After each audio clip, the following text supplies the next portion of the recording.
I må se blot i øjnene, hvor den vilden her står i vejen. Og min hjælper, herre Vingummi. Han er meget stor til at spise, men nu vil jeg gerne spise mine 2 vingummier på 2 mennesker i dobbeltform. Og det sker nu.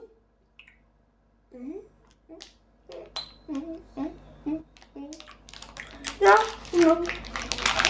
Jannas pose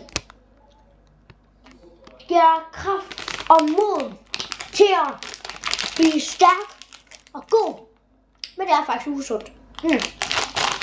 Det her er noget af det bedste krydderi. I skulle til at have den, okay? Send på YouTube, når I ser den her film, okay? Jeg beder i HD. Det er det vigtigste. Og forresten, vingummierne er lækker.